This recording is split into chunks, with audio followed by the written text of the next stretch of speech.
2000년쯤 전에 예수님은 이 금요일 이 시간에 이미 죽으셨습니다. 아버지가 보내신 그 모든 과업을, 그 미션을 다 수행하시고 예수님은 아버지의 그 뜻을 다 이루시고 십자가에서 이미 죽으셨습니다. 오늘 이 밤 인간들 너무 사랑하셔서 자기 아들을 보내셨던 그 아버지의 그 마음을 기억하는 밤이 되기를 원합니다. 오늘 이 밤 그 아버지의 마음을 너무 잘 알아 죽기까지 순종하러 이 땅에 오셨던 그 아들의 순종과 또한 그 아들의 사랑을 또 우리가 느끼고 깨닫는 밤이 되기를 주님 소망합니다. 주님, 이 밤이 그냥 쉽게 넘어갈 수 있는 밤이 아닙니다. 주님, 이 밤 우리가 정말 예수님이 하셨던 그 일들을 다시 한번 돌아보며 그 아버지의 마음을 헤아리며 예수님의 그 죽음을 우리가 묵상하며 오늘 이 밤 주님께서 우리에게 또한 주시는 말씀이 무엇인지 주님 우리가 들어야겠사오니 주님 우리의 그냥 귀가 아니라 우리의 마음을 열어 우리의 마음으로 하늘에서 말씀하시는 당신의 음성을 들어야겠사오니 주여 우리의 귀가 열려 때 주님께서 우리에게 부어주시는 그 말씀을 우리가 정말로 들어야겠사오니 주님 그리고 우리의 눈이 열려 우리의 영안이 열려 정말 그 주님을 우리가 바라보기를 소망하오니 주여 우리를 도와주옵소서. 주님과 그렇게 긴밀하게 다시 한번 연결되어지고 주님과의 그 관계가 다시 한번 깊어지는 이 시간이 될 수 있도록 주님의 이 기도회를 하나님 그렇게 사용하여 주옵소서. 예수님 이름으로 기도 올려드립니다. 아멘.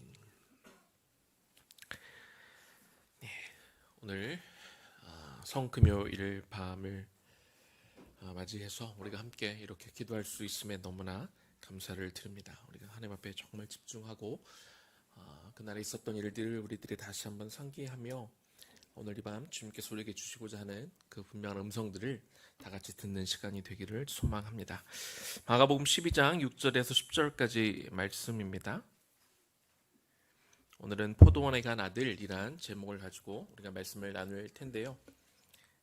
마가복음 12장 6절에서 10절까지 말씀 저와 여러분이 한 절씩 같이 교독하면 좋겠습니다. 6절을 제가 먼저 읽도록 하겠습니다. 이제 한 사람이 남았으니 곧 그가 사랑하는 아들이라 최후로 이를 보내며 이르되 내 아들은 존대하리라 하였더니 그 농부들이 서로 말하되 이는 상속자니 다 죽이자 그러면 그 유산이 우리 것이 되리라 하고 이에 잡아 죽여 포도원 밖에 내 던졌느니라. 포도원 주인이 어떻게 하겠느냐 와서 그 농부들을 진멸하고 포도원을 다는 사람들에게 주리라. 같이 읽습니다. 너희가 성경의 건축자들이 버린 돌이 모퉁이의 머릿돌이 되었나니. 아멘. 오늘 우리가 읽었던 본문엔 우리가 잘 아는 포도원 농부들에 관한 이야기입니다. 이 비유의 말씀은 예수님의 그 공생의 마지막 주간의 그 첫 시작인 일요일에 예수님께서 예루살렘에 입성하시고 월요일에 성전을 정화시킨 그 이후로 주어졌습니다. 고난 주간을 우리가 이미 지났는데요. 고난 주간에 이번 고난 주간에 처음으로 이렇게 한번 묵상이 됐었는데 고난 주간의 시작이 왠지 느낌이 월요일에 이렇게 한 주가 시작이 되니까 고난 주간이 월요일 날 시작이 될 것 같습니다만 사실은 고난 주간의 시작은 종려 주일이었던 지난 주일이었습니다. 종려 주일 하면 우리가 예수님을 막 환호하고 종려 나무가지를 꺾어서 그리고 자기의 겉옷을 벗어서 이렇게 바닥에 깔고 예수님을 환영하던 그런 시기인데 그날은 함성이 있고 환영이 있는 그런 날이라서 왠지 그날은 고난주간이 아닐 것 같지만 사실 고난주간의 시작은 바로 종려주일이 시작되는 그날이 고난주간의 시작이라는 건 참 아이러니한 것이죠. 함성과 환호가 있었지만 그러나 그 함성과 환호가 곧 예수를 못 박으라 외쳐지는 그런 음성으로 성난 민심으로 이렇게 바뀌어가는 날이기 때문에 사실 예수님을 향했던 그 환호는 사실 별 의미가 없었던 그런 날입니다.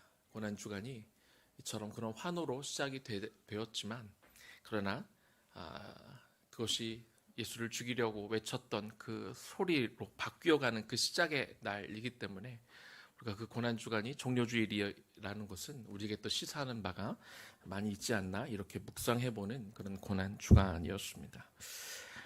이 성전을 정화시키고 난 이후로 이 비유가 주어졌다 이렇게 말씀을 드렸는데요. 당시 성전의 가장 바깥쪽에는 이방인의 뜰이란 곳이 있었습니다. 이방인의 뜰이란 곳은요, 그곳에서는 신앙을 가진 하나님을 믿는 이방인들도 들어와서 기도할 수 있는 그런 장소가 마련이 되어 있었습니다. 그런데 이 성전에서 매일 희생 제사가 있었고 또한 절기마다 많은 순례자들이 이렇게 방문을 하게 되었는데요. 그런데 이 이방인의 뜰은 처음의 의도는 아까 말씀드린 것처럼 이방인들이 와서 기도하는 장소로 활용이 되었지만 그런데 이 제사를 드리다 보니까 먼 지역에서 오는 유대인들 혹은 이 디아스포라 다른 나라에 살다가 명절을 지키기 위해서 온 디아스포라 유대인들에게 그들이 이 제사를 드리기 위해서 제물을 먼 곳에서 가져오는 것이 굉장히 번거롭게 되었습니다. 그래서 일부지만 이 멀리서 오는 사람들을 위해서 이방인의 뜰에서 이렇게 제물을 판매하는 것이 허용이 되었었습니다. 그런데 뭐 충분히 이해할 만하고 받아들여질 만한 그런 이유로 제물들이 팔려지기는 했지만 지난 금요일에도 우리 나선호 목사님이 소개하기도 했지만 그 제도가 점점 그 의미가 퇴색되어져 갔습니다. 이 사람들이 제대로 가져왔던 제물들도 앞에 검역소에서 이렇게 퇴짜를 놓고 자신들이 몇 배로 파는 또 재물들이 또 흠이나 없으면 모르겠는데 대충 키운 아무거나 이렇게 재물로 이렇게 몇 배의 폭리를 취해서 파는 일이 벌어졌습니다. 또한 이 성전에 들어오려면 성전세를 내야 됐는데 당시 예루살렘 근처에 사는 사람들은 성전 안에서 통용되어지는 화폐가 있었지만 멀리서 오는 사람들은 그런 화폐를 가지고 있지 않은데 성전에 들어가기 위해서는 환전을 해야 했습니다. 그런데 또한 그곳에서 엄청난 폭리를 취하게 된 것이죠. 그런데 이 폭리를 취하는 그 뒤에 누가 있었느냐? 당시 사내들인 공회원들, 종교 지도자들이 그 뒤에 있었다는 것이죠. 그들이 돈을 받고 그들에게 장사할 수 있는 권세를 이렇게 주어서 이 성전에서 엄청나게 많은 소득을 종교 지도자들이 벌어들이고 있었던 것이죠. 그런 성전에서 예수님이 가셔서 장사했던 그 모든 곳들을 다 예수님이 다 뒤엎어 버리시고 여기는 강도의 소굴이다 이렇게 외치셨습니다. 이것이 당시 종교 지도자들을 굉장히 두렵게 만들고 예수님을 주목하게 만든 것이죠.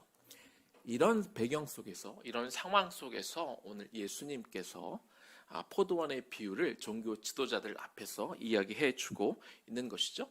이미 잘 아는 내용이지만 간략하게 스토리를 좀 말씀을 드려보겠습니다. 한 사람이 포도원을 만들고 그리고 포도원을 산 울타리로 두르고 그리고 포도즙을 짜는 틀을 만들고 망대를 지어서 농부들에게 이 포도원을 새로 주고 그리고 타국으로 떠났습니다. 그리고 이제 약속된 때가 되어서 주인이 돌아와서 농부들에게 이제 세를 받으려고 종을 보내었더니 그 농부들이 종을 많이 때려서 그냥 빈손으로 보냈습니다. 뭔가 오해가 있나 보다 그래서 다른 종들을 보냈더니 역시 다른 종들의 머리에 상처를 내고 또 다른 종을 보내면 죽이기도 하는 그런 일들이 벌어집니다. 이후로도 이 주인은 이 농부들을 사랑했기 때문에 그래도 내 아들을 보내면 나를 인정해 주겠지 하는 마음으로 아들까지 보냈지만 그러나 그 농부들은 아들마저 죽이게 되는 것이죠.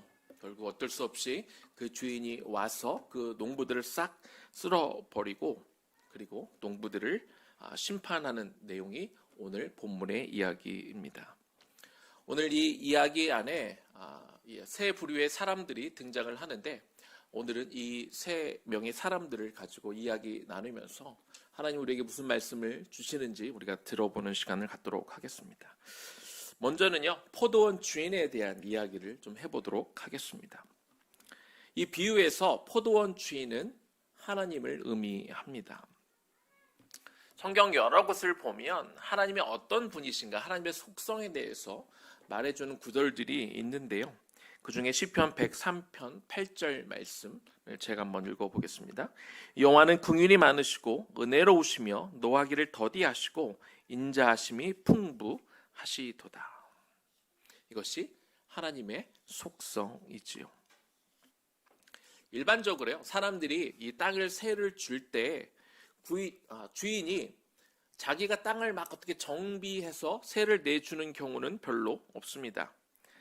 만약 자기 자녀가 그 땅에서 뭘 한다 그러면 돈을 들여서 정비해서 주겠지만, 일반 사람들에게 땅을 내어줄 때는 주인은 그냥 땅만 빌려주고 그 돈만 받으면 되는 것이죠. 주인이 굳이 그 땅을 어떻게 손을 봐서 주는 일은 별로 없습니다. 여기 우리 앞에도 이 땅에 있는데, 땅 주인이 이 앞에 있는 유치원에게 빌려줄 때 그냥 땅만 빌려준 거고 그 모든 일들은 다 유치원에서 했다고 제가 그렇게 이야기를 들었는데요.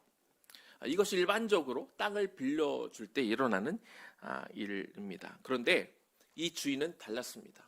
이 주인이 땅을 농부들에게 줄 때 이왕이면 포도원을 만들어서 주면 좋겠다. 그래서 포도원을 완벽하게 만들어냅니다. 그래서 자기 돈으로 울타리를 치고 포도주 틀을 만들고 망대를 또 지어놔서 농부들이 그냥 와서 포도 농사만 하면 되도록 모든 준비를 다 해놓은 것입니다. 따라서 포도원을 이제 그렇게 그 땅을 빌리는 농부들은 다른 거 신경 쓸 게 없는 거죠. 그냥 내가 포도 농사를 어떻게 잘 지으면 될까, 이것만 고민하고 오면 되는 것입니다. 일반적으로는 보통 말이 안 되는 이야기이지만 주인은 이처럼 마치 자기 자녀를 위해 땅을 준비해 준 것처럼 농부들에게 큰 자비를 베풀어 주었다는 것을 우리가 알 수 있는 것이죠. 하나님께서 태초에 천지를 창조하실 때 인간들을 몇째 날 만드셨는지 여러분 기억나시죠? 여섯째 날 하나님은 인간들을 만드셨습니다. 그것이 무엇을 의미합니까? 인간이 태어나서 자신들이 먹고 살고 살아가야 될 것들을 스스로 다 만들어야 냈던 것이 아니라, 인간이 창조되어 이 세상에 나와 보니 이 세상에는 이미 자신들이 먹고 마시고 누릴 것들이 다 준비가 되어 있었다는 겁니다. 그것이 인간을 만드셨던 하나님의 마음이죠. 모든 것이 풍족했습니다. 모든 것이 다 있었습니다. 모든 것들이 다 준비되어 있었습니다. 심지어는 인간들은 아무것도 한 것이 없는데 하나님은 하나님이 만들어 놓으신 이 모든 것들을 인간으로 하여금 다스리고 통치하게 하셨습니다. 하나님이 얼마나 인간들을 사랑하셨고 그리고 그들을 신뢰하셨는지 우리는 알 수 있는 것이죠. 오늘 본문의 2절 말씀에 보면 때가 이르렀다 이렇게 이야기가 되고 있습니다. 근데 그 때라는 그 단어에 정관사가 붙습니다. 그 말은 농부들과 그리고 주인 간에 약속한 그 때가 이루어졌다는 것이죠. 이제 그들이 약속이 돼서 정해진 그 시간, 포도원 그 땅을 세를 내주었는데 이제 열매가 열릴 시간이 되어서 이제 처음으로 그 소출, 그 세를 받을 때가 되었다. 그렇게 말을 해주고 있습니다. 그런데 처음에 포도원을 만들어도요, 그리고 씨를 뿌리고 포도나무가 열매를 맺는 데는 보통 적어도 한 4년 정도는 걸린다고 합니다. 그러니까 이 포도원 주인은 포도원을 다 만들어 놓고 농부들에게 세를 내어주고 그리고 그 세를 처음 받는데 약 4년 만에 처음으로 세를 받는다는 그런 이야기가 되는 것이죠. 충분히 시간을 주었고 그리고 이제 시간이 되었기 때문에 주인은 이제 종을 보내서 농부들로 하여금 세를 받으려고 합니다. 그런데 농부들이 그 종을 때려서 보내게 됩니다. 그리고 빈손으로 보내게 되는 것이죠. 주인이 생각하기를 이게 뭔가 오해가 있나 보다. 그래서 다른 종을 보냅니다. 계속해서 보냅니다. 그런데 같은 일이 벌어지죠. 종들이 맞고 돌아옵니다. 심지어 어떤 종들은 죽어서 돌아오지 못하는 일도 생기게 되는 것이죠. 명백히 무슨 일이 벌어지고 있는 겁니까? 주인에 대한 반역이 일어나고 있고 주인을 우습게 알고 있는 것입니다. 도저히 그냥 넘어갈 수 없는, 묵과할 수 없는 일이 현재 벌어지고 있습니다. 그러나 주인은 오랜 기간 계속해서 그 농부들을 참아가면서 종들을 계속해서 보냅니다. 그러다가 마지막으로 자기의 사랑하는 아들까지 보냈고 결국 그 아들마저 죽임을 당하는 것이죠. 너무 답답하지 않습니까? 어떻게 그렇게 참고 또 참을 수가 있습니까? 그리고 심지어는 아들이 죽어 나갈 때까지 농부들을 참아줄 수 있단 말입니까? 너무 말도 안 되고 있을 수 없는 일입니다. 그러나 이렇게 답답한 일, 이렇게 말이 안 되는 일이 그 당시 예수님이 이 비유를 말씀하고 계실 때 그 일이 진행되고 있었습니다. 그리고 이틀 후면 예수님이 십자가에 달려 죽게 되시는 것이죠. 우리는 참 이 주인의 모습을 보며 이 주인이 하는 일들을 보며 답답하다고 여길 수 있지만 그러나 하나님이 저와 여러분을 향해 이러한 인내심이 없었다면 우리는 우리의 죄로 말미암아 벌써 다 영원한 죽음 가운데 들어갈 수밖에 없을 것입니다. 하나님의 긍휼, 하나님의 인내하심, 하나님의 오래 참으심으로 말미암아 오늘 우리가 이렇게 살고 있다는 것을 우리가 잊어서는 안 될 것입니다. 이제 농부에 대한 이야기를 좀 해보도록 하겠습니다. 농부들은요, 당시 종교 지도자들을 의미합니다. 대제사장들, 서기관들, 그리고 바리새인들. 제가 대제사장들이라고 말씀을 드렸습니다. 원래 대제사장들이 있으면 안 됩니다. 대제사장은 한 명만 있어야 됩니다. 그러나 당시 또 이 종교 지도자들, 또 로마의 정부와 결탁을 해서 돈을 받고 대제사장은 한 시대에 한 명만 있어야 되는데 여러 대제사장들이 있었습니다. 이 문구만 봐도 당시 종교가 얼마나 타락했는지를 우리가 알 수 있는 것이죠. 농부들은요, 지극히 이기적이었습니다. 이들은 주인이 포도원을 새를 내주었을 때 그들은 너무나 감사했을 것입니다. 주인이 포도원에 필요한 것들을 다 갖춰주고 그리고 소출이 올 때까지 주인이 기다려 주었기 때문에 처음에 그들은 굉장히 고마웠을 것입니다. 포도가 열매를 맺기까지 약 한 4년 정도 새도 받지 않고 기다려 주었고 그래서 그들이 처음에는 감사했을지 모르겠습니다만 그러나 시간이 지날수록 그들의 생각이 바뀌기 시작했습니다. 주인은 나타나지 않았고 그들은 거기서 일했고 그들은 거기서 땀을 흘렸고 4년 동안 주인에게 새를 주지 않다 보니까 점점 마치 이 포도원이 자기 것인 양 착각하기 시작합니다. 그래서 주인과 약속한 새를 주기로 한 때가 되어서 종이 왔을 때 그래서 그 새를 주는 것이 아깝기 시작한 것이죠. 그리고 심지어는 그 주인이 보낸 종들을 때려 죽이고 그리고 마지막으로 아들까지 죽이게 됩니다.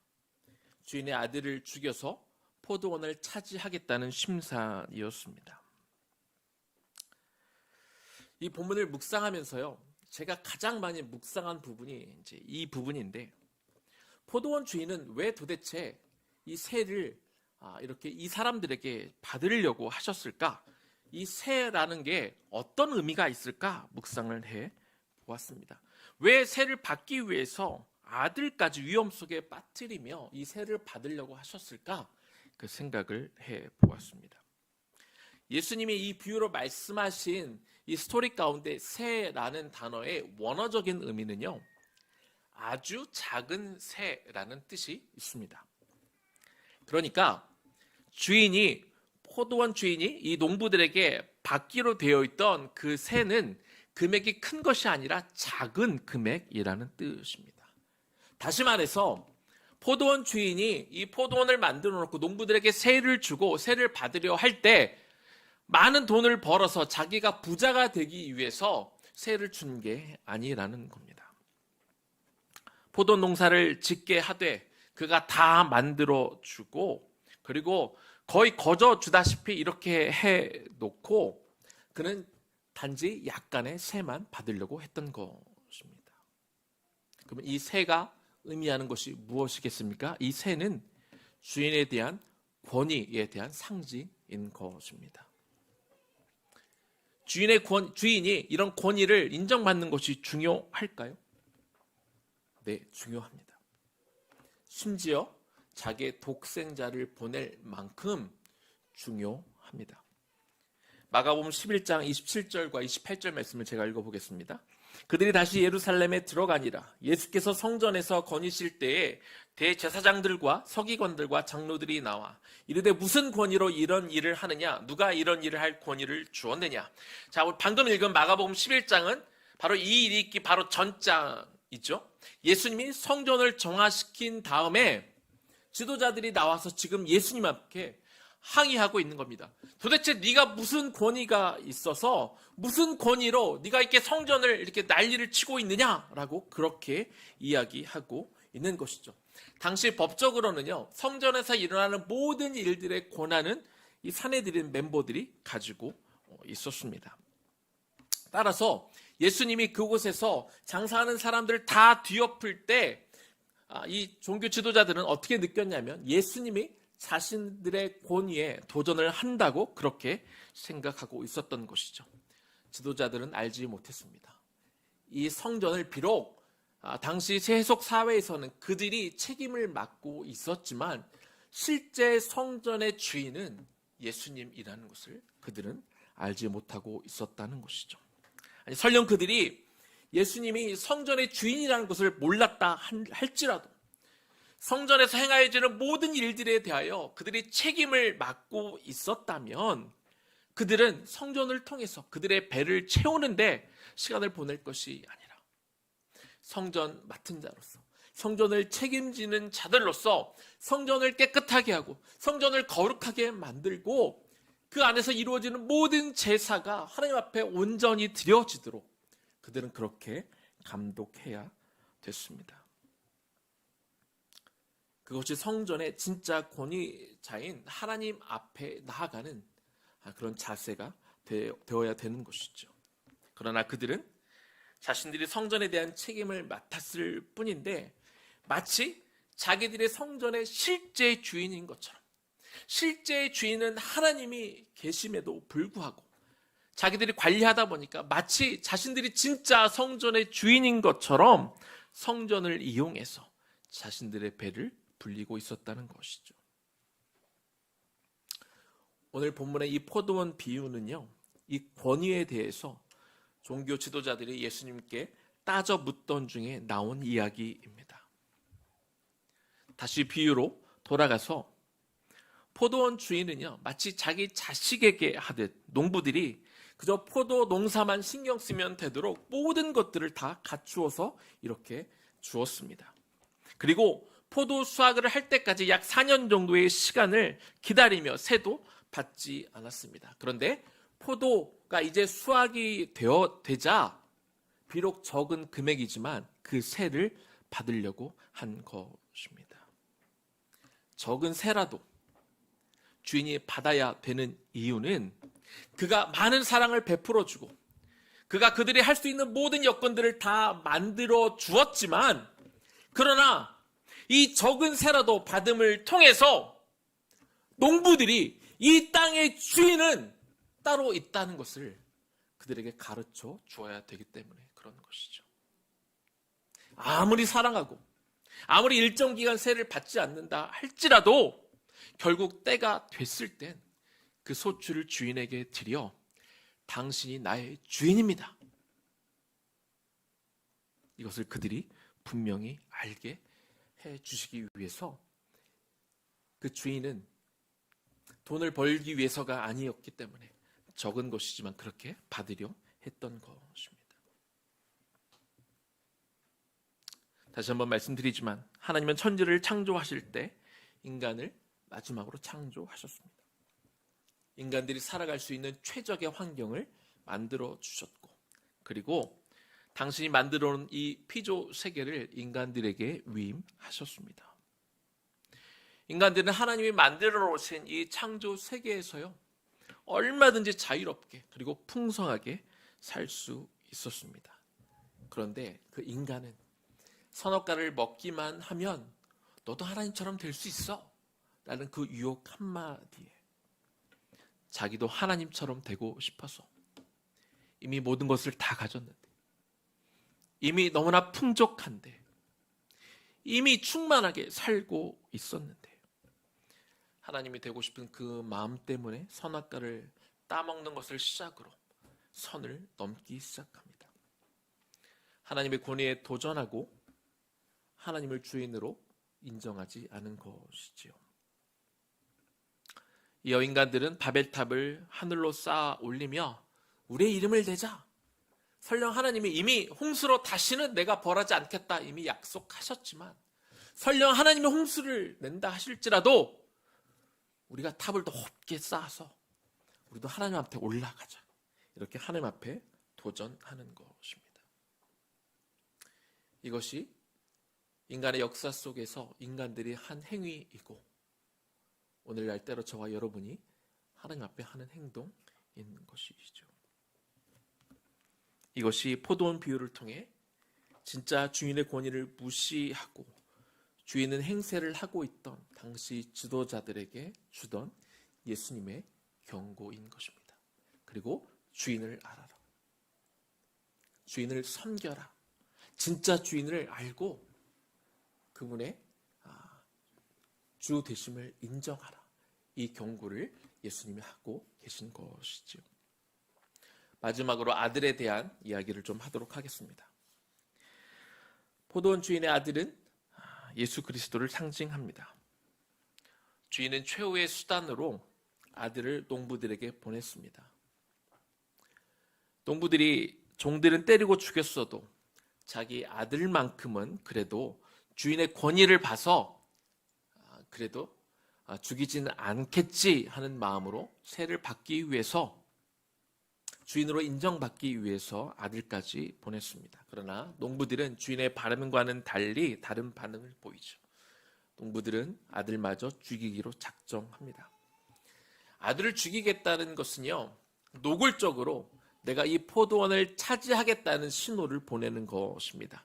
당시 법에 의하면 상속자가 없이 3년 이상 이 주인이 세를 받아가지 못하게 되면 그 경작지는, 그 경작하던 소작인이 땅을 차지할 수 있었다고 합니다. 그러니까 이미 주인이 여러 해 동안 세를 받지 않았던 상황에 이 주인의 아들마저 죽이게 되면 법적으로 그들이 그 땅을 차지할 수 있게 되는 것입니다. 포도원 주인이 왜 그것을 몰랐겠습니까? 그런 상황들 때문에 내가 아들을 보내면 그 아들마저 농부들이 죽일 수 있겠다, 그런 생각을 하였을 것입니다. 그러나 주인은 농부들이 끝내 돌이키고 회개하고 잘못했다는 것, 그것을 기대하는 마음으로 아들이 죽을 수 있다는 것을 알면서도 아들을 보낸 것이죠. 아들 역시 아버지를 대리해서 대신 가는데 농부들이 자신을 죽일 수도 있다는 것을 인지하고 그곳에 갔습니다. 그런 위험이 있음에도 불구하고 자신이 죽을 수 있다는 것을 알면서도 왜 그 아들은 농부들에게 갔을까요? 아들은 아버지의 마음을 알았기 때문입니다. 그 아버지가 농부들을 얼마나 사랑하고 그들을 얼마나 긍휼히 여기며 그들을 심판하기보다 그들을 살리고 싶어 마지막까지 기회를 주고 싶어하는 그 아버지의 마음을 그 아들이 알았기 때문에, 그래서 그 아들은 죽음의 위험에도 불구하고 아버지에게 순종함으로 그 농부들에게 기꺼이 간 것입니다.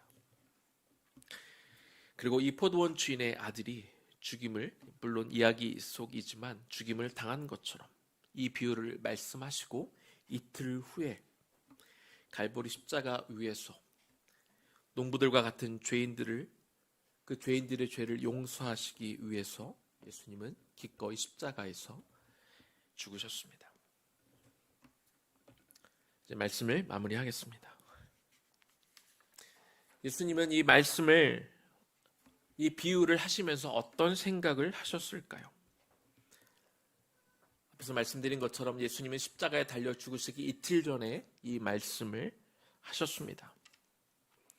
농부들이, 아니 당시 종교 지도자들이 예수님을 십자가에 매달 것을 알고 이 비유를 하고 있는 것이죠. 이 비유 속에서 포도원 주인의 아들의 죽으심에 대해서 이야기하면서 예수님은요, 자신이 당할 일 뻔히 보이잖아요. 당신이 앞으로 억울하게 당할 일을 다 보고 계신데, 그런데 이 이야기를 하실 때 분노하면서 말씀하신 것이 아닙니다. 좌절하면서 말씀하시는 것이 아닙니다. 예수님은 이 이야기를 하시고 나서 그 이후로 무엇에 대해 말씀하시냐면 소망에 대해서 말씀을 하고 계십니다. 마가복음 12장 10절과 11절입니다. 9절까지 이 이야기를 마치고 나서 예수님이 화가 나셔서, 분노하셔서 어떤 이야기를 하시는 것이 아니라 이어서 이런 이야기를 하고 계십니다. 너희가 성경에 건축자들이 버린 돌이 모퉁이의 머릿돌이 되었나니 이것은 주로 말미암아 된 것이요 우리 눈에 놀랍도다 함을 읽어보지도 못하였느냐 하시니라. 건축자들은 대제사장과 사두개인들, 바리새인들을 가리킵니다. 건축자들, 즉 이 종교 지도자들, 이 무리들이 예수님을 버림으로 새로운 집이 지어줄 주춧돌이 놓인다. 예수님이 이렇게 말씀하고 있습니다.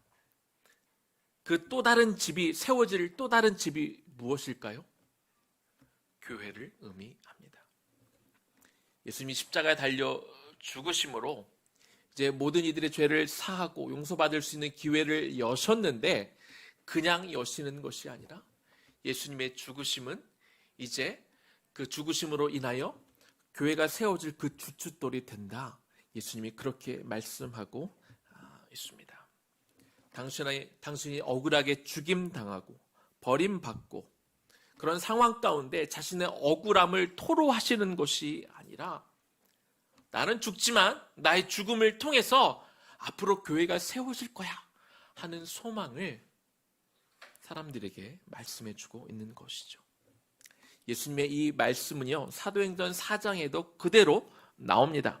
예수님께서 예언대로 죽으시고 부활하시고 승천하신 다음에 약속대로 오순절에 성령이 임하시게 되죠. 그리고 성령이 강림하게 되어 제자들이 이제 마가복음 12장에서 하셨던 그 말씀이 이제 기억이 납니다. 그래서 사도행전 4장 11절에 이 말씀이 또 나오죠. 이 예수는 너희 건축자들의 버린 돌로서 집 모퉁이의 머릿돌이 되었느니라. 예수 그리스도의 죽으심과 부활을 자신들의 눈으로 목격하고, 그리고 예수님이 약속하신 성령까지 체험한 제자들은요, 포도원의 아들처럼, 그리고 하나님의 아들 예수님처럼 이제 더 이상 목숨을 두려워하지 않는 그런 존재들이 되었습니다. 성령이 충만한 제자들은 예수님의 죽으심과 부활을 증거하기 시작했고, 그리고 그 메시지를 들은 사람들이 회개하고 예수님을 메시아로 인정하기 시작했습니다. 그렇게 예수님을 자신의 구세주로 메시아로 인정한 사람들이 모여 뭘 세웠습니까? 교회를 세웠죠. 예수님은 버린 돌처럼 버려졌지만 예수 그리스도의 죽음이 사도행전 시대에 교회가 세워지는 주춧돌이 되었고, 교회를 통해 복음이 선포되어졌고 사람들이 예수를 믿었고 예수를 믿은 사람들이 또 나아가 복음을 전했고 그들이 다시 모여 예배하고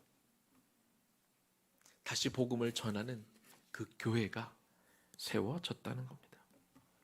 예수님의 흘리신 피가 또 다른 생명들을 지금까지 교회를 통해 낳고 있는 것이지요. 오늘 우리는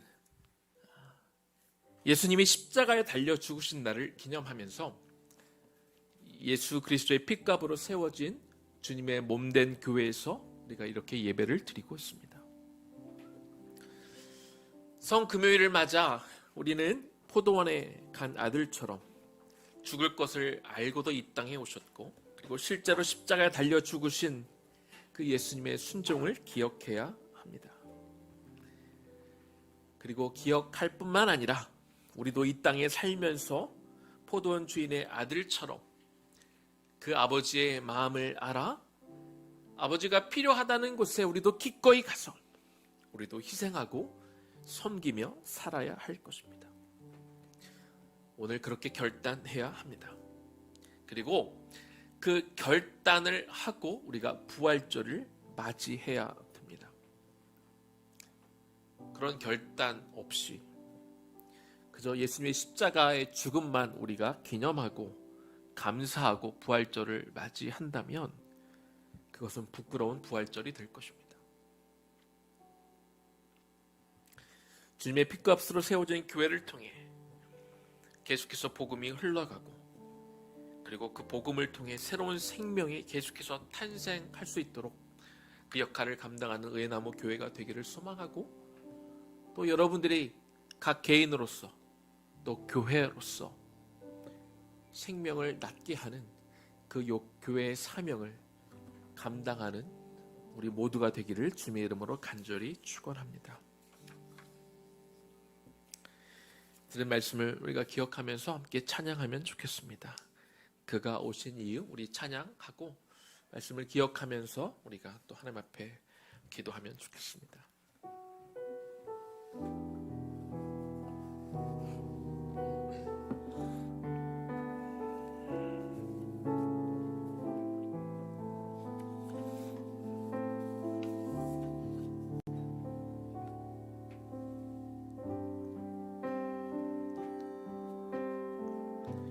이 세상 가장 아름다운 이 세상 가장 아름다운 순종의 눈물 온 세상 다시 빛나게 한 생명의 눈물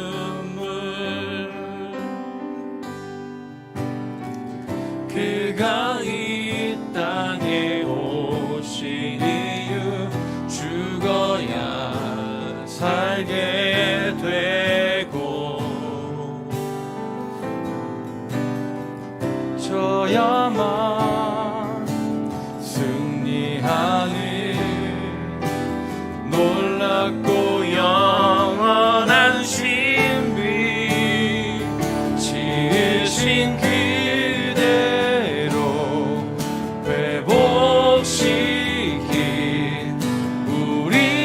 창조주 그리스도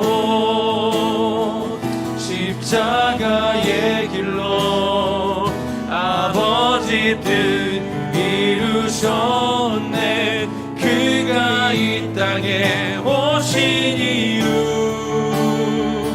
이제 우리에게 맡겨진 그 소망 그 사랑 그 생명 아름답고 눈부신 십자가의 길 우리가 이 땅에 살아가 이유 한 번 더 찬양합니다.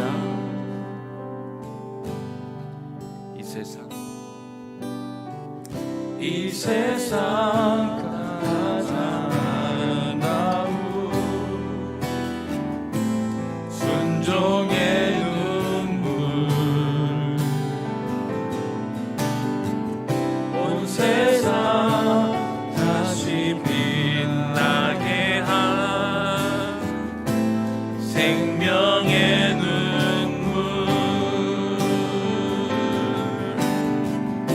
그가 이 땅에 오신 이유 죽어야 살게 되고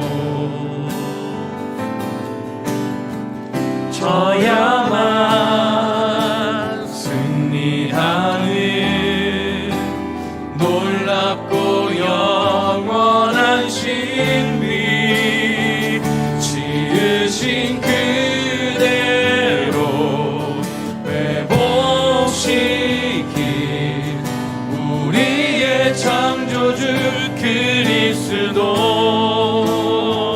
십자가의 길로 아버지 뜻 이루셨네 그가 이 땅에 오신 이유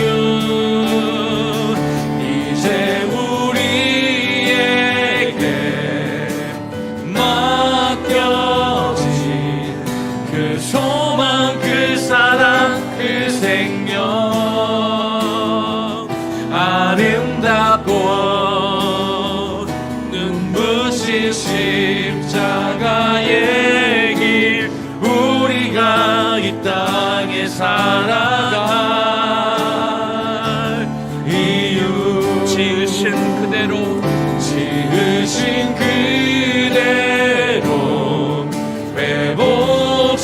회복시킨 우리의 창조주 그리스도 십자가의 길로 아버지 뜻 이루셨네 그가 이 땅에 오신 이유 이제 우리에게 맡겨진 그 소망 그 사랑 그 생명 아름답고 눈부신 십자가의 길 우리가 이 땅에 살아갈 이유 이제 우리에게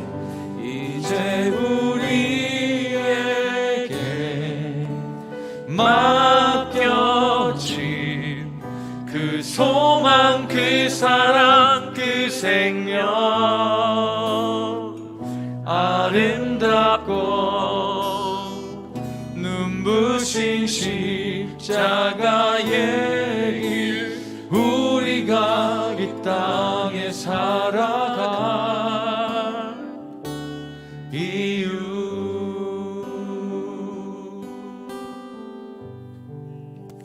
우리 이 시간은요 포도원 주인 되신 그 아버지의 사랑을 좀 깊이 묵상하는 시간이 되었으면 좋겠습니다. 정말 그 아버지의 깊은 그 사랑, 긍휼이 많으시고 은혜로우시며 노하기를 더디하시고 인자하심이 풍부하신 그 아버지의 그 사랑을 이 시간 우리가 다시 한번 맛보는 시간이 되었으면 좋겠습니다. 형식적인 감사와 형식적인 사랑의 고백이 아니라 그 아버지의 놀라운 사랑, 포도원을 다 만들어 그냥 운영만 할 수 있도록 내어주셨던 그 아버지의 사랑, 천지 만물을 지으시고 인간이 풍성에 살 수 있는 모든 것들을 다 마련해 주신 다음에 심지어 그것까지 운영할 수 있고 책임질 수 있도록 베푸셨던 그 아버지의 사랑과 우리를 향한 그 신뢰, 계속해서 그 종들을 보내어 주셨던 아버지의 사랑, 그 종들은 당시 선지자들을 의미하죠. 선지자들을 때리기도 하고 당신의 이름으로 보냈던 그 선지자를 심지어 죽이기도 하고 감옥에 보내기도 하고 돌을 던지기도 했지만 끝까지 참으시고 계속해서 그 종들을, 그 선지자를 보내셔. 회개하라, 회개하라, 이제는 돌아와라. 그리고 그 아들까지 보내주셨던 그 아버지의 사랑을 깊이 묵상하는 이 밤이 되기를 원합니다. 묵상하며 그 아버지의 사랑을 깊이 좀 체험하고 맛보는 이 기도의 시간이 되면 좋겠습니다. 기도하겠습니다. 하나님, 시간입니다. 아버지 하나님 그 은혜, 그 아버지의 사랑을 경험하고 맛보는 시간이 되기를 원합니다. 하나님 오늘 그 아버지의 그 사랑이 우리의 지식으로 끝나지 않기를 원합니다. 하나님 머릿속에 우리가 알고 있는 그 아버지의 사랑이 오늘 이 시간 하나님 우리의 가슴으로 내려오기를 원합니다. 하나님 그 아버지의 사랑, 그 아버지의 우리가 하나님 오늘 우리의 가슴으로 하나님의 시간 내려오게 하여 회복시킨 우리의 창조주 그리스도 십자가에 우리가 너무나 형식적으로 아버지를 이루셨네. 그가 이 땅에 오신 이유 이제 우리에게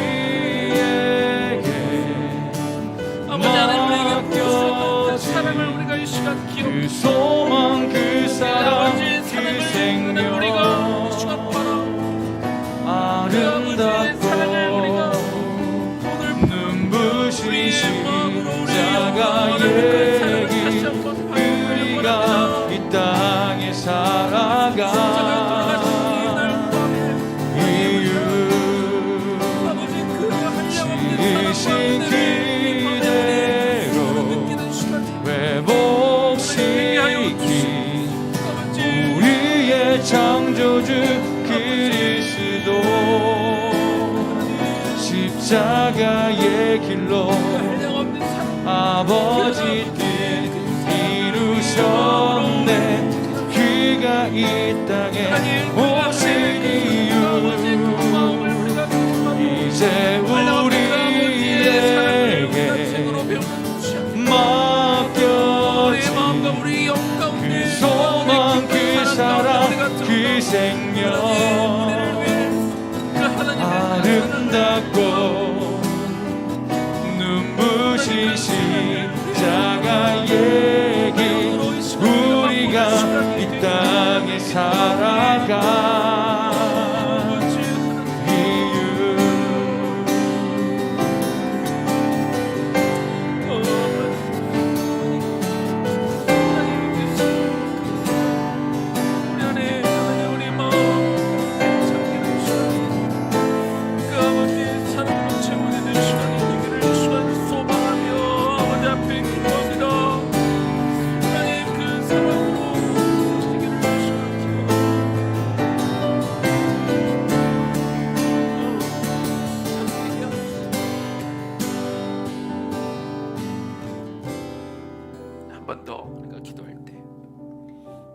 그 아들의 순종과 그리고 그 사랑을 또 우리가 다시 한번 기억하는 시간이 되면 좋겠습니다. 농부의 아들은 그 아버지의 마음을 알았습니다. 그래서 죽을 수 있다는 것을 알면서도 그 농부들에게 갔습니다. 죽는다는 고통은 너무나 큰 것이었습니다. 특별히 십자가에서 당하는 그 고통은 너무나 너무나 견디기 힘든 것이었습니다. 근데 여러분 아십니까? 오늘 우리 큐티 본문, 오늘 학교에서 아이들과 함께 나눴던 큐티 본문 가운데 이런 말씀이 있습니다. 마가복음 15장 23절입니다. 모략을 탄 포도주를 주었으나 예수께서 받지 아니하시니라. 십자가형은 너무나 고통스럽고 괴롭기 때문에 십자가형에 처해지기 전에 모략을 탄 포도주를 죄수들에게 관행적으로 주었습니다. 모략을 탄 포도주를 마시게 되면 정신이 몽롱해지면서 그 고통을 조금이나마 줄어들 수 있게 하기 때문에 그렇습니다. 그러나 예수님은 너무 목이 타셨지만 모략이 탄 포도주라는 걸 아시고 그것을 받지 않으셨습니다. 고통은 줄어들 수 있으나 정신이 몽롱한 상태여서, 이건 제 개인적인 묵상입니다만, 그 아버지 하나님의 그 뜻을 끝까지 가지 못할까봐 인간적인 마음이 올라와 인간적인 배신감과 분노와 화가 치밀어 혹여라도 십자가에 정신이 몽롱한 상태 가운데 십자가에 내려오셔서 이를 그르치실까. 예수님은 끝까지 맨정신으로 그 모든 고통을 다 겪어내셨습니다. 그것을 볼 때 내가 죽으러 가야 되는데, 하기 싫은데, 가기 싫은데, 난 저 농부들이 너무나 미운데, 그런데 억지로 아버지가 등 떠밀어서 간 것이 아니라 아들 또한 그 농부들을 너무나 사랑해서 거기 간 것이죠. 하나님이 등 떠밀어서 예수님이 이 땅에 내려오신 것이 아니라 예수님 또한 우리 인간들을 너무나 사랑하셔서 그래서 이 땅에 내려오신 것이죠. 그 아들의 그 사랑, 그 아들의 순종을 우리가 좀 묵상하며 하나님 앞에 나아갔으면 좋겠습니다. 그 예수님의 모략을 탄 포도주를 받지 않으셨던 그 예수님의 마음을, 그 마음과 우리의 마음이 이어지는 시간이 되기를 소망합니다. 기도하겠습니다. 주님, 이 시간 기도합니다. 주님 우리의 마음, 이 시간 주님을 바라봅니다. 그 고통과 목마름을 참으시고 모략을 탄 포도주를 받지 않으시며 끝까지 그 고통을 겪어내신 그 예수님의 사랑, 아버지, 저들이 한 것을 알지 못하나이다 외치십니다. 그 예수 그리스도의 그 마음을, 아버지, 내가 죽겠나이다 말씀만 있거든 이 잔을 나에게서 거두시옵소서. 그러나 내 뜻대로 마시옵고 아버지의 원대로 하옵소서 외치죠. 그렇게 땀방울이 빗방울이 되기까지 기도하셨던 그 예수 그리스도의 그 마음을 우리가 오늘 내 안에 담기를 원합니다. 그 예수님을 오늘 내 마음에 모시기를 원합니다. 그 예수 그리스도의 그 사랑을 우리가 맛보기를 원합니다. 하나님, 지식적인 사랑이 아니라 내 안에 내 마음을 하나님 정말 그 예수 그리스도 그 아들의 그 사랑 내 안에 전해져 정말 내 것이 될 만한 그 사랑으로 오늘 이 마음 우리 안에 들어오기를 소망하며 하나님 그 마음 주님 그 사랑을 주시고 하나님 그 순종하심에 감사합니다. 주님 그 주님의 순종하심에 우리가 감사, 그 아버지의 순종 하나님 감사. 그것이 하나님 나를 향한 것이었으나 나같이 자격 없는 자를 위한 것이었음을 이 시간 다시 한번 그 한량 없는 사랑 아버지의 은혜에 우리가 들어가기를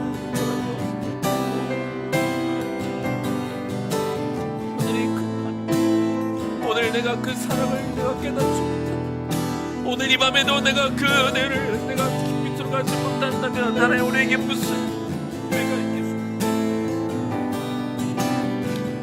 하나님 그 사랑을 그 아버지의 그 사랑을 우리가 이 순간 맛보고 많은 시간 되게 하여 주옵소서.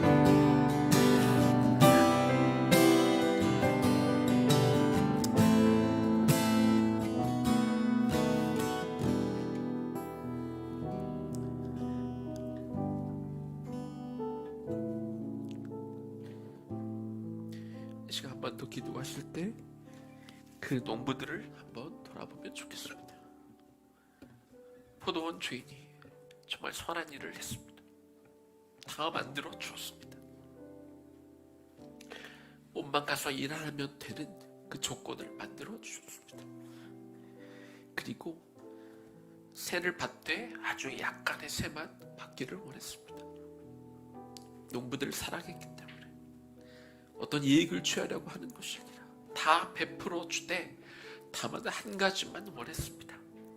내가 그들의 주인됨만을 인정하라고, 그것만 인정해주면 된다고, 그 선만 넘지 말라고 말씀하시고 모든 것들을 다 주셨습니다.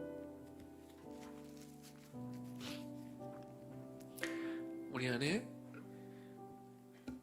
하나님의 주인 되심을 우리가 입술로 고백하지만 그러나 내 삶에서 나의 행동으로 내 말로 혹은 나의 본능적으로 내 주인 되심을 인정하지 못하고 그렇게 살지 못하는 모습들을 하나님 앞에 내어놓는 시간이 되기를 원합니다. 주님, 내가 여전히 내 삶의 주인 되기를 원하고 내가 주인공 되기를 원하고 내가 칭찬받기를 원하고 하나님 내가 드러나기를 원하는 나의 모습들이 있음을 고백하게 하시고 철저하게 아버지 당신이 나의 주인이십니다. 주님 이 시간 들어오셔서 좌정하여 주시고 나의 왕이 되어 주옵소서. 나의 주인이 되어 주옵소서. 철저하게 나의 자아를 하나님 이 시간 죽이며 나아가기를 원하오니 나의 왕으로 오시옵소서. 고백하는 시간이 되었으면 좋겠습니다. 기도하겠습니다. 하나님 이 시간 하나님 이 시간 고백합니다. 기도합니다. 하나님 우리 안에 내 안에 내 마음 안에 여전히 남아있는 하나님 나를 드러내기를 원하는 마음과 하나님 내가 인정받기를 원하는 마음과 하나님 내 자를 죽이지 못하는 마음과 하나님 연락하지 못하는 나의 마음 아버지 하나님 내 안에 여전히 내가 살아있는 우리의 창조주 그리스도 하나님 내 인생 하나님 내 성향과 맞지 않는 이유로 하나님 내가 하나님 손에 볼 수 없다는 이루셨네 그가 이 하나님 내가 여전히 하나님 내가 주인 노릇하고자 하는 것들이 있다는 이제 아버지 우리에게 내 안에 있는 여전한 맡겨진 그 소망 그 사랑 그 생명 아름답고 눈부신 십자가의 길 우리가 이 땅에 살아가 이유 지으신 그대로 배워지니 우리의 창조주 그리스도 십자가의 길로 아버지 뜻 이루셨네 그가 이 땅에 오신 이유 이제 우리에게 맡겨진 그 소망 그 사랑 그 생명 아름답고 눈부신 십자가의 길 우리가 이 땅에 살아가 이유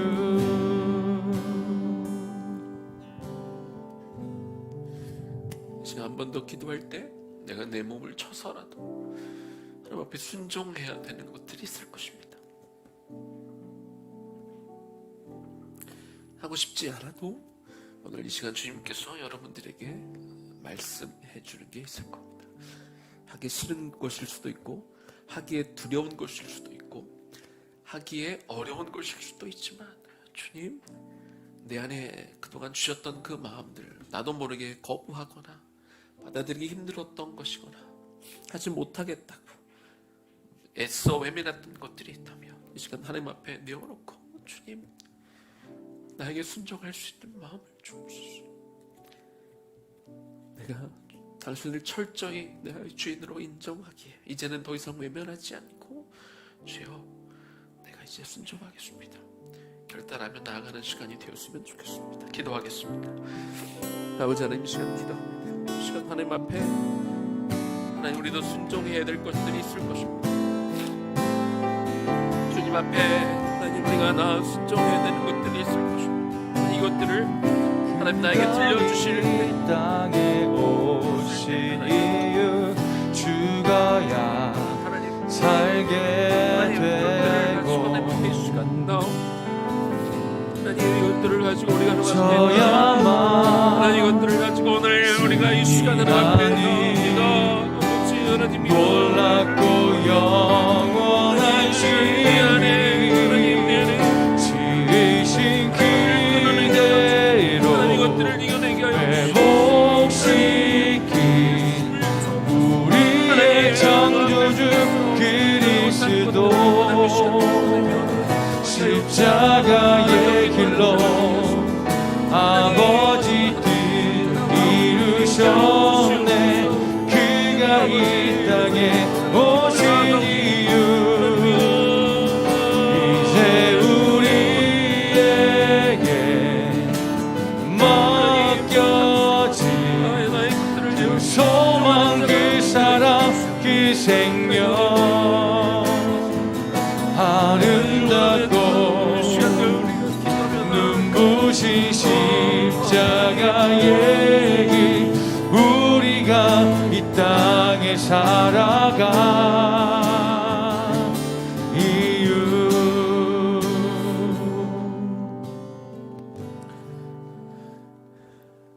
주님 감사합니다.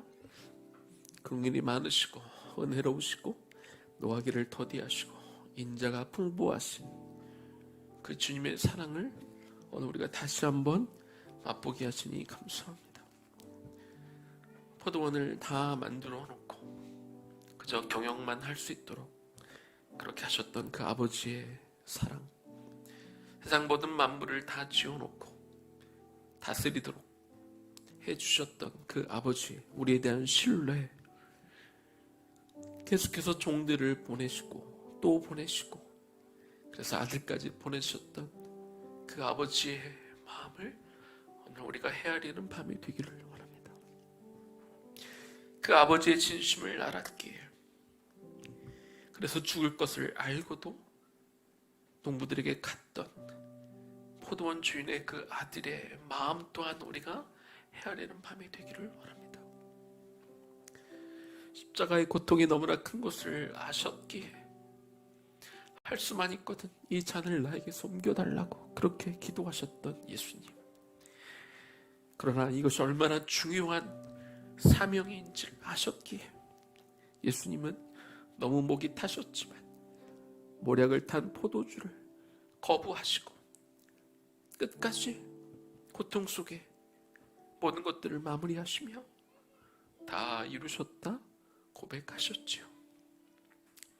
하기 싫어서 억지로 순종한 것이 아니라 농부들을 너무 사랑하셔서 죄인들을 너무나 사랑하셔서 여기서 기도하는 우리 모두를 너무나 아끼셔서 아버지 앞에 순종했던 그 사랑을 기억하는 이 밤이 되기를 원합니다. 다 주셨는데, 다 허락하셨는데 나도 주인이 되고 싶어. 주님은 우리에게 그저 작은 세를 원하시며 그저 나를 주인으로 인정해달라고 하시는 것뿐인데 우리는 그것조차 하지 못하고 자꾸 선을 넘고 나도 하나님처럼 되고 싶고 내가 주인공이 되고 싶고 내가 주목받고 싶은 그 마음들, 우리의 정욕들을 이겨내지 못하고 아니라고 하지만 때때로 우리의 보좌에 앉아 막노릇하고 있는 우리의 자아를 다시 한번 내려놓습니다. 주님, 우리가 마음으로 다시 한번 엎드립니다. 주님, 다시 한번 철저하게 엎드립니다. 빈손으로 우리가 내려옵니다. 내 손에 쥐고 있던 마지막 거 하나까지 이 시간 내려놓습니다.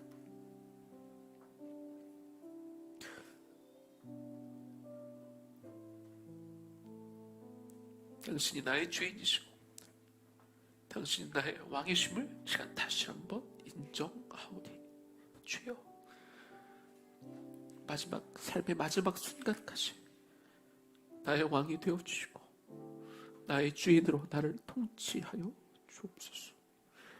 아직도 남아있는 나의 자아와 내 욕심과 내가 포기하지 못하는 것들이 있다면 기꺼이 털어내 버리는 이 마음이 되게 하시고, 마치 사도 바울이 그랬던 것처럼 그것들을 배설물로 여길 수 있으며, 이제 내가 주님께로 받은 그 사랑을 가지고 나에게 주신 진짜 사명을 가지고 가는 것이, 그것이 기쁘고 그것이 감사의 제목이 되며 그것이 우리의 기도 제목이 되게 하여 주옵소서.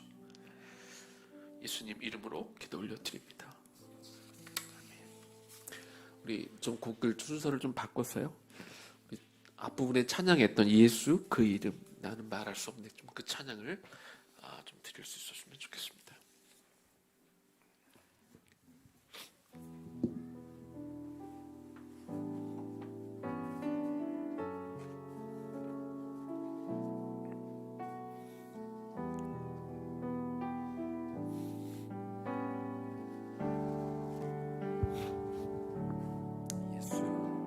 예수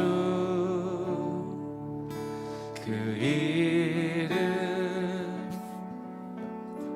나는 말할 수 없네. 그 이름 속에 있는 비밀을, 그 이름 속에 있는 사랑을, 그 사랑을 말할 수 없어서 그 풍부함 표현 못해서 비밀이 되었네. 그 이름 비밀이 되었네. 사람들 그 이름 건축자의 버린 돌처럼 버렸지만 내 마음에 새겨진 이름은 아름다운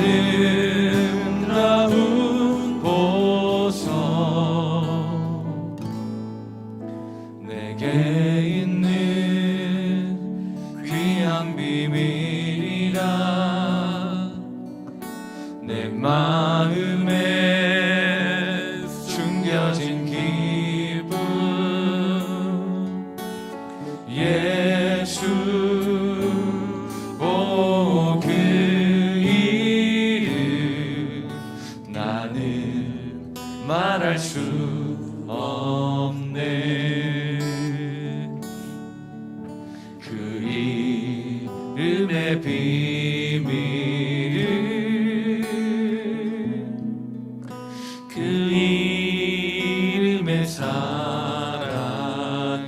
사람들 그 이름 건축자의 버린 돌처럼, 사람들 그 이름 건축자의 버린 돌처럼 버렸지만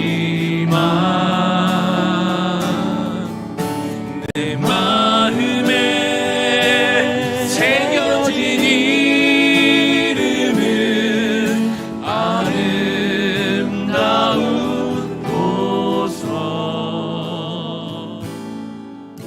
내게 있는 귀한 비밀이라 내 마음에 숨겨진 기쁨.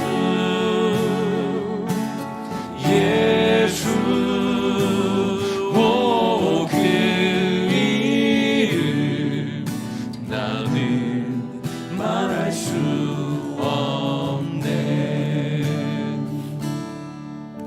그 이름의 비밀을, 그 이름의 사랑을, 그 이름의 비밀을, 그 이름의 비밀을, 그 이름의 사랑을. 마지막에 말씀드린 것처럼 예수님이 이 포도원 주인의 비유를 마치시고 분노하셔서 화가 나셔서 속상하셔서 그들을 저주하신 것이 아니라 예수님은 소망에 대해 말씀을 주셨습니다. 이 예수는 너희 건축자들의 버린 돌로서 진보퉁이의 머릿돌이 되었느니라. 예수님은 아셨죠? 자기 십자가의 죽음만 아시는 것이 아니라 그리고 예수 그리스도의 부활을 통해 그것을 본 증인들을 통해 이제는 성령의 충만함을 입은 제자들이 담대하게 복음을 전하고 외치고 또 그래서 예수를 믿게 된 사람들이 예수 그리스도의 머릿돌이 된 그래서 그렇게 세워진 교회로 사람들이 모여서 예배하고 예배 가운데 하나님을 찬양하고 거기서 힘을 얻어 세상에 나아가 다시 복음을 전하게 되고 복음을 전할 때 사람들이 다시 듣고 반응하고 회개하고 다시 교회로 돌아와 예배하고 그것을 우리 주님이 하셨습니다. 예수 그리스도의 피 흘림으로 그래서 많은 교회들이 세워졌고 오늘 남은 교회가 또한 세워졌습니다. 그리고 하나님은 분명히 여러분들에게 너희도 하나의 교회다 이렇게 말씀해 주셨죠. 그러면 우리가 그 교회의 역할을 감당해야 됩니다. 모여서 예배하고 끝이 아니라 또 모여서 예배하고 또 모여서 예배만 하는 것이 아니라 예배하였으면 이제 나가서 복음을 전하고 복음을 믿는 사람답게 우리가 살아야 될 것입니다. 주님, 그 역할을 내가 감당하게 하옵소서. 사람을 살려내는 그 역할을 내가 감당하게 하옵소서. 예수 믿는 자의 모습을 내가 갖게 하시고 예수 믿는 것이 어디 가서 부끄러운 일이 아니라 예수 믿는 것이 나의 자랑이 되게 하시고 예수를 증거하며 사는 그런 삶을 살아내는 내가 되게 하여 주옵소서. 그런 교회 되게 하여 주옵소서. 그렇게 기도하겠습니다. 마지막으로 그것을 놓고 기도하겠습니다. 기도합니다. 주님 이 시간 기도합니다. 주님 이 시간 기도합니다. 하나님, 당신의 피값으로 인하여 당신의 피 흘리심으로 인하여 주님은 교회가 세워질 것을 말씀하셨습니다. 그것이 예수님의 소망이었습니다. 그것이 예수님이 기꺼이 죽을 수 있는 이유가 되었습니다. 예수님은 죽지만 그러나 부활하실 것이고 이것에 대한 많은 증인들이 나올 것이고 그리고 그들이 예배하며 또 복음을 증거함을 통하여 더 많은 예수 믿는 자들이 더 영원한 생명을 얻는 자들이 나올 것을 예수님이 보셨기에 그래서 우리 주님은 소망을 가지고 이것을 사람들에게 이야기하는 것이죠. 그 소망이 되라고 의의 남은 교회가 이곳에 세워졌고 이곳의 땅에 많은 교회들이 세워진 줄로 믿습니다. 또한 하나님 건물로서의 교회가 아니라 사람으로서 우리도 교회로 세워진 줄로 믿습니다. 그 역할을 감당하라고 우리에게 그 사명을 주신 줄로 믿습니다. 하나님 그 역할을 감당해내는 우리의 남은 교회가 되기를 원합니다. 그 역할을 감당해내는 한국교회가 되기를 원합니다. 마지막 시대의 세계 곳곳에 세워진 교회들이 하나님 그 복음전파의 사명을 감당하는 사람들의 생명을 살려내는 그 역할을 감당하는 교회들이 되게 하여 주옵소서. 여기 있는 우리가 내가 또 하나의 작은 교회가 되어 하나님 내가 있는 곳에 내가 만나는 사람들 복음을 전하고 그들의 생명을 살려내는 그 일들을 그 인물을 그 비전을 그 교회의 사명을 감당할 수 있기를 소망합니다. 그 일들을 감당하게 하여 주시옵소서. 그것이 우리가 해야 될 일, 그것이 내가 해야 될 사명이지. 주님 그것을 기꺼이 감당하는 자가 되게 하여 주시옵소서. 이것에 부끄럽지 않게 살게 하여 주시옵소서. 하나님 이 일이 나의 사명이다. 나의 최우선 우선순위임을 우리가 놓치지 않게 하여 주시옵소서. 하나님 살아갈 수 있도록 도와주옵소서. 그렇게 도와주시옵소서. 그 이름의 사랑을 그 이름의 비밀을 그 이름의 비밀을 그 이름의 사랑을 그 이름의 비밀을 그 이름의 비밀을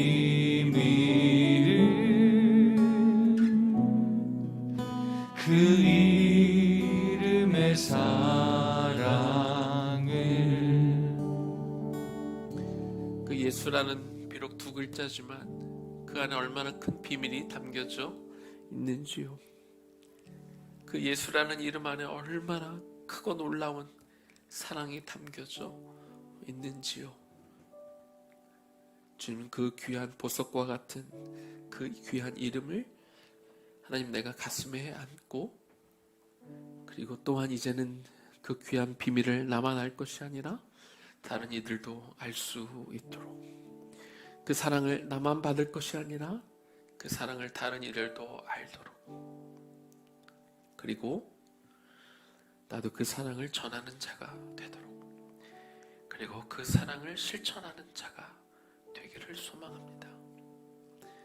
예수님처럼, 예수님이 하신 것처럼 그런 사랑을 전하는 자가 되게 하여 주옵소서. 그것이 내가 살아가는 이유이고, 그것이 내 삶의 가장 큰 프라이어리티가 될 수 있도록 주여 도와 주옵소서. 예수님 이름으로 기도 올려드립니다. 아멘. 우리 마지막으로는요, 오늘 성금요일인데요, 10시까지는 우리가 계속해서 좀 개인적으로 기도하고 싶은 것, 하나님 주신 것 가지고 붙들고 기도하며 나아갔으면 좋겠습니다. 우리 마음으로, 주님께서 여러분들 마음 속에 오늘 주신 메시지, 우리가 불렀던 찬양, 기도 가운데 하나님이 계속 여러분의 마음에 두드리고 계속해서 말씀하시는 게 있을 거예요. 그거 붙들고 기도하고 갔으면 좋겠습니다. 10시까지, 적어도 10시까지는 기도하고 갔으면 좋겠습니다. 오늘 불을 꺼주시면 이제 기도하고 나아가겠습니다. 하나님 앞에 기도하겠습니다. 하나님 감사합니다. 하나님, 이제 주신 말씀을 우리가 기초로 가지고 이제 개인적으로 하나님 앞에 나아가서 기도할 것입니다. 하나님, 오늘 주신 이 말씀들이 있는데 이 말씀들 속에 나에게 던져주신 그 메시지를 하나님 붙들고 우리가 기도하며 갈 것입니다. 하나님, 우리가 그 메시지를 우리가 붙들고 가슴에 담아 주님께 무릎 꿇고 주님 앞에 엎드리고 자복하고 하나님 앞에 기도하며 이 시간 나아갈 것입니다. 하나님, 우리가 기도하는 시간 우리 속에 아버지 하나님, 우리가 기도하지만 또 우리 마음이 열려 우리 마음속으로 아버지 하나님, 우리가 귀를 시간 열어 우리 영을 주어 아버지께서 우리 각자에게 주시는 그 메시지를 듣는 시간이 되기를 소망하오니, 오 주여 도와주옵소서. 오 주여 도와주옵소서. 하나님, 이 시간 주시길 바랍니다. 주여, 우리 각 사람들에게 이 시간 찾아와 주시고 하나님, 우리 심령 깊은 곳 가운데 던져주시는 그 메시지 하나님, 우리가 담아내기를 원하고 그것들